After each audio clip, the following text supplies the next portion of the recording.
Hola, hola amigos, ¿cómo están? Buenas tardes, soy su amigo Carlos Pérez. Un gusto estar esta tarde con ustedes y pues hoy les quiero compartir parte de mi experiencia que he tenido en el consultorio porque pues son experiencias valiosas y también algunos comentarios que me han mandado algunas personas interesadas en este tema.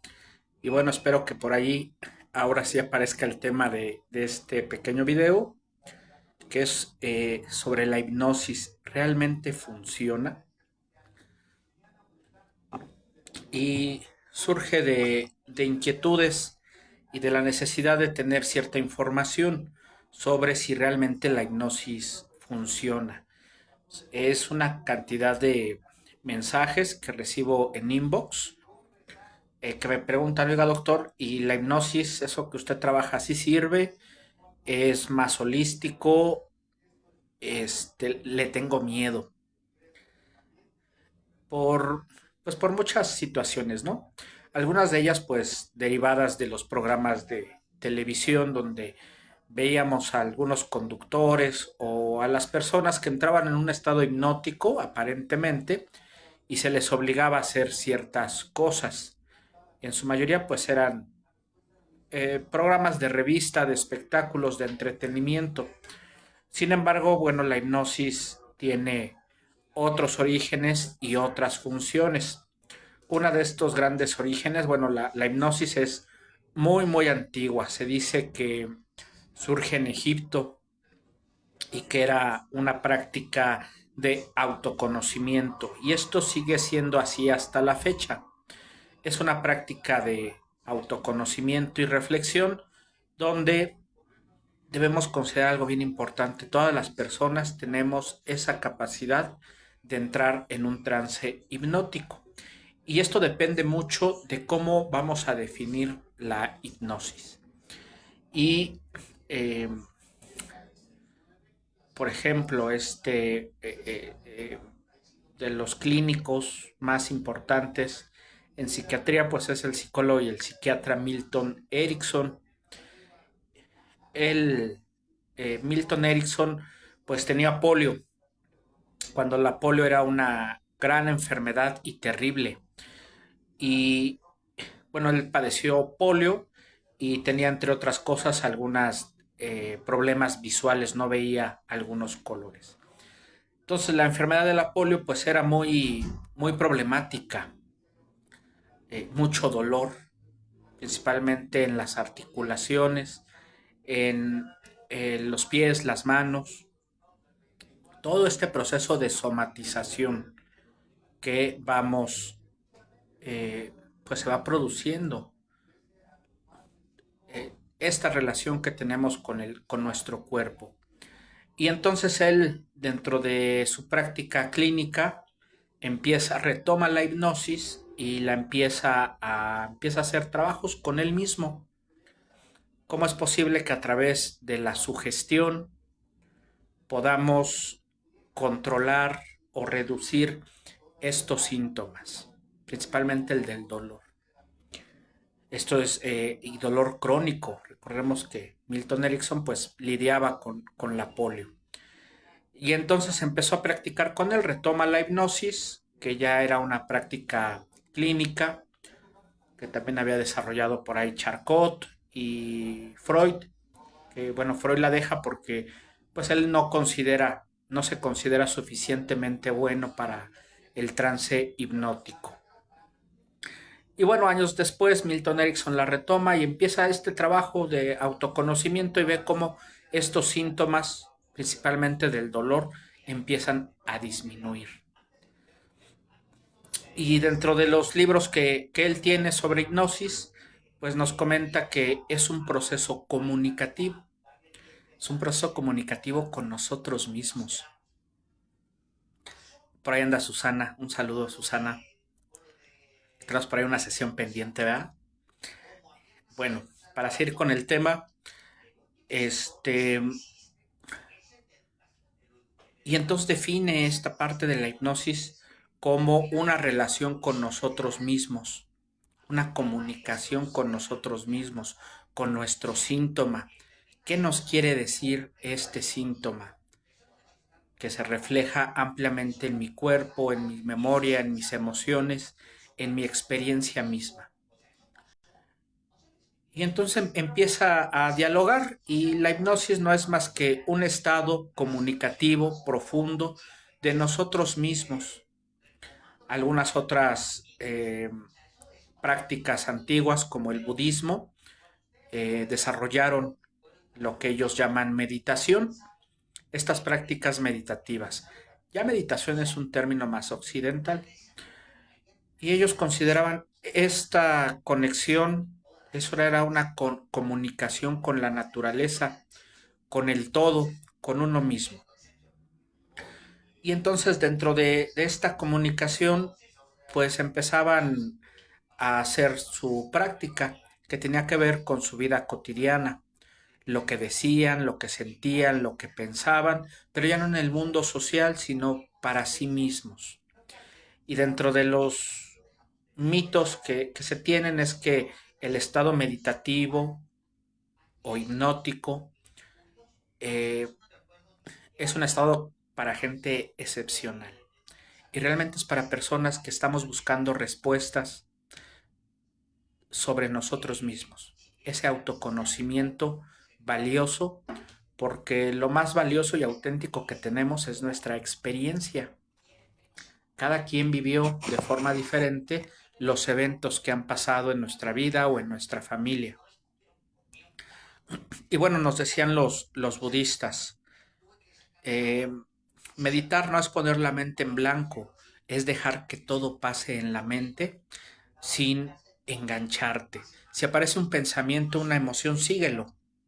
Vamos a ver a dónde te lleva. Y después de un rato de esta práctica en donde solamente vas siguiendo tu respiración como un proceso natural y automático del cuerpo, empiezas a tener o empieza a tener dirección. Esta dirección puede ser voluntaria o guiados a través de otras personas o un grupo de prácticas. Y entonces dejas que esta comunicación contigo mismo pase y suceda.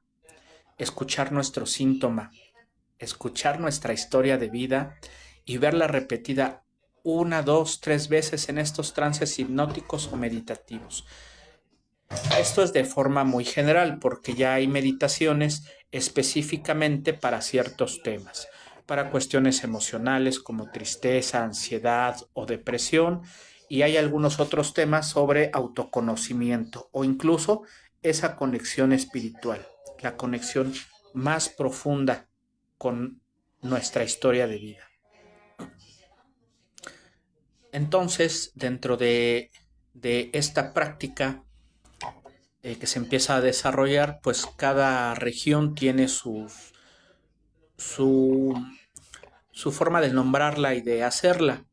Cuando vamos a la parte de Oaxaca, ahorita se me olvidó el nombre, pero ahorita me acuerdo, a la ciudad de los muertos, vemos que tienen un cuarto de prácticas espirituales y religiosas y son grecas que están talladas. Y era un cuarto que nuestros ancestros ocupaban para el autoconocimiento, para la autoobservación, lo más complejo. Pero no único, todas las culturas han desarrollando estas prácticas. Ahora en la actualidad, cuando lo retoma Milton Erickson y hace todo este estudio sobre cómo podemos accesar a nuestra conciencia y a nuestras memorias, esa relación con nosotros mismos. Y dice Milton Erickson, bueno, hay diferentes tipos de hipnosis o meditaciones. La que él propone es una meditación, una hipnosis no dirigida, acompañada, donde la persona va a explorar su historia de vida, va a encontrar sus recursos internos y va a decidir cómo va a utilizar estos recursos internos dentro de su autoconocimiento para comprender su síntoma, para minorarlo o incluso para hacerlo más intenso, porque hay un autoconocimiento, una información, un mensaje muy importante que está dentro de nosotros y que está esperando el momento preciso para poderse aparecer, presentar ante este mundo lleno de realidad. Y la experiencia se presenta como una parte de la persona. La realidad, lo que está afuera, es interpretado y utilizado por todos y cada uno de nosotros para darle significado, y estos significados es lo más profundo, la esencia misma del ser humano. Y entonces a veces en clínica nos pasamos analizando y hablándole al paciente sobre lo que hace, sobre lo que los demás piensan que hace. Y un paso importante dentro del proceso de psicoterapia es encontrarle significado a lo que cada uno de nosotros ha experimentado y empezar a organizar ese hermoso mosaico, ese hermoso vitral que somos nosotros, con sus claros y oscuros, con partes rotas, con partes fragmentadas, pero que cuando los empezamos a acomodar van uniendo una imagen altamente importante para cada uno. ¿Será esto lo que defendemos? ¿Será esto lo que el síntoma quiere mostrarnos y hablarnos? Son preguntas que van apareciendo dentro del análisis y el acompañamiento. Antes pues aplicaba yo técnicas muy dirigidas, ¿no? Cognitivo-conductuales, que son muy buenas. Pero llega un momento donde había que analizar más y nos quedábamos en esa parte. La hipnosis permitía empezar a analizar y acomodar lo que tiene que ser acomodado, limpiar lo que tiene que ser limpiado, desechar lo que tiene que ser desechado y apreciar ese hermoso vitral que es nuestra vida, donde los rayos de luz empiezan a traspasar y nos dan, de acuerdo a cada etapa, un mensaje diferente que va cambiando con el sol, con las estaciones, con los años. Y entonces podemos entender el lenguaje del síntoma. Puede ser un lenguaje muy agresivo cuando decidimos tapar nuestros oídos y no escuchar, no escucharnos. O puede ser un mensaje sutil, cálido y tranquilo, lleno de paz. Cualquiera de los dos, al ser escuchado, es altamente terapéutico. ¿Qué mejor mensaje que el de nosotros mismos? Qué maravilla encontrar una carta que nos hayamos escrito, redactado para nosotros mismos de hace 5, 10 o 15 años.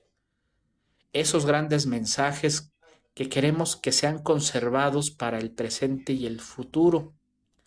Y entonces la manifestación del síntoma nos empieza a hablar en un lenguaje muy especial. Ese lenguaje personal, íntimo, que ha sido definido y estudiado mucho y se le ha dado el nombre de espiritualidad. Ese cúmulo de significados y saberes.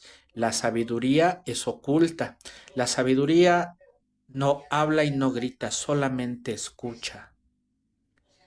Y entonces estas prácticas nos permiten saber cuál es el origen de estos malestares, pero también de nuestra gran y profunda alegría.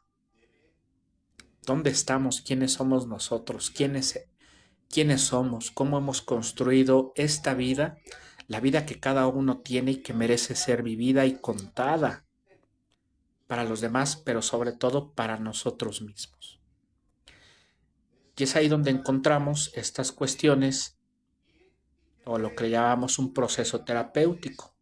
Es un proceso de descubrimiento. Ya tenemos el camino o una posible dirección a través del síntoma.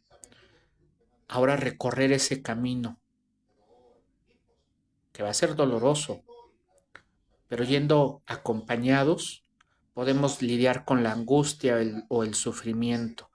Sea lo que sea que vayamos a encontrar, nos va a dar una sensación de paz y tranquilidad y de alivio. Así parezca que es un camino altamente amenazante. Al aplicar estas técnicas de hipnosis ericksoniana en consulta, que a veces no duran más de 5, 10, 15 minutos, porque son pesadas, ¿verdad? Son desgastantes. Eh, Noté algo muy importante, la gratitud de la persona a la que estás acompañando. Porque a veces antes de resolver algo necesitamos comprenderlo de una forma más humana, sin juzgar. Acompañar significa comer pan juntos. Y acompañar en el sufrimiento, en el dolor, en la desesperanza es comer ese pan con el otro, haciendo esta conexión, este diálogo y recordando que ese lenguaje de la conciencia, de la sabiduría, está lleno de silencios y de símbolos, está lleno de significados. Y teniendo un acompañamiento en este diálogo, tenemos este crecimiento personal, espiritual y un proceso terapéutico que se va a ir abriendo paso para limpiar lo que tenga que ser limpiado y acomodado lo que tenga que ser acomodado.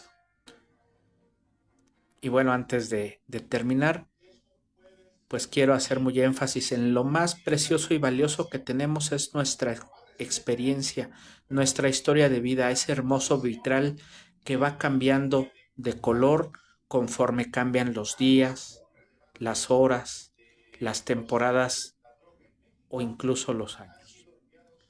Sus preguntas son bienvenidas aquí en este foro o también por inbox y con todo gusto nos sentamos a dialogar. Que tengan una bonita tarde y muchas gracias a todos por seguir este live.